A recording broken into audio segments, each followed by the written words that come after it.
Hey everybody, welcome to Getting Cheesy with Van and Jeezy. Say what up, Van. What up? What it do? So, new this week, we're looking at the winners and losers from the new all digital. Some would say improved, others would shrug their shoulders. I don't know if anybody really cares about the draft, but I know there's a lot of feelings going around on the internet. People have like draft watch parties. I never understood it because it's just the draft. I don't care. NFL.com app gives me enough notifications to blow my phone up and drain my battery. Whatever. I mean, basically, between the people who text me about football and like CBS Sports app, I get everything I need to know. But It's here already too much. it's already too much. Here is the key takeaway. Here's what I found pretty unanimous across the internet, and I'm feeling like I'm starting to agree with this.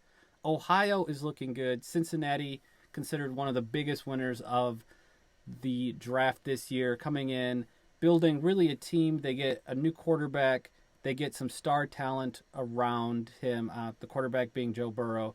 They put some skilled players around him. That's really what you need. And on day three, they pick up an offensive lineman, really, and a linebacker in Khalid Kareem and Marcus Bailey. They're doing what they need to do to have an offense.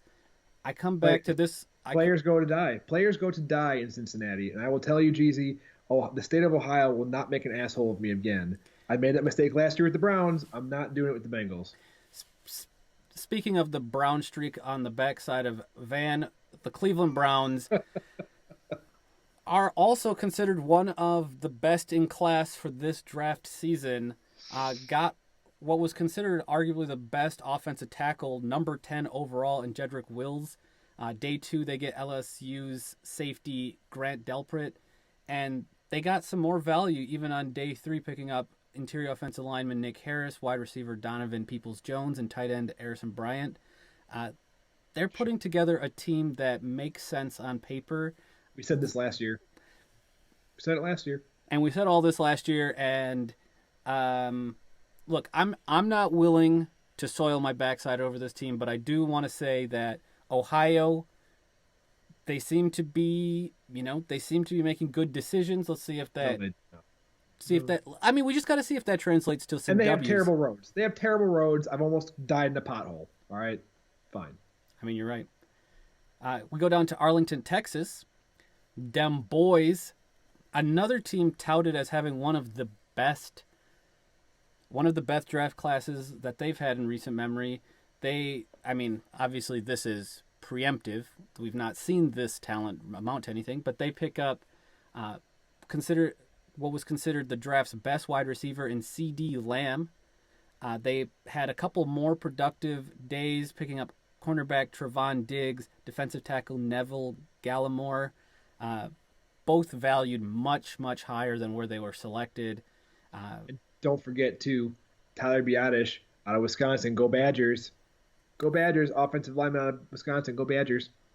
Fudging right. And I don't want to emphasize the losers too much, but in the big three for losers, two of them that I'm really just mentioning because it makes me feel good, and one that makes me feel horrible.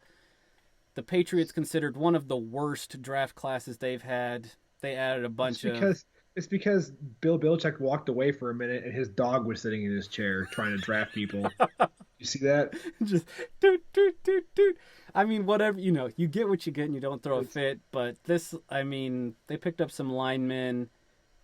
They picked up some edge rushers, tight ends. Am I going to say their names? No. Why? Because they're bad. We'll see what this happens. doesn't matter. Who Nothing else? good. Who else fucked up? The Bears. You know, Surprise! they fucked up again. So they're on a list here, looking They bad. have they have 10 tight ends on their roster right now. 10. I, Why?